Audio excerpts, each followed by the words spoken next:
नमस्ते, मी सहाय्यक पोलीस निरीक्षक दिलीप ढेरे, बार्शी तालुका police station. काल दिनांक 26/2/2026 रोजी बार्शी तालुका पोलीस स्टेशन हद्दीतील मौजे कुसुम या गावी सायंकाळी 5:30च्या आसपास एका इसमावरती 3 इसमांनी जीवे मारण्याच्या उद्देशाने हल्ला केला होता. त्या गुन्ह्याच्या तपासाच्या अनुषंगाने आम्ही 2 पथके तयार करून वेगवेगळ्या ठिकाणी तपासकामी पाठवली होती.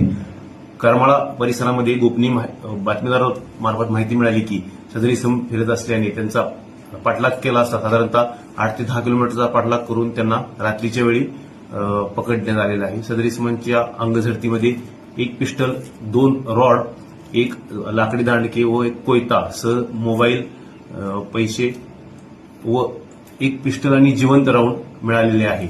त्यांना आज रोजी अटक करून माननीय न्यायालयासमोर हजर केले असता माननीय न्यायालयाने त्यांना 2 मार्चपर्यंत पोलीस कोठडी दिलेली आहे.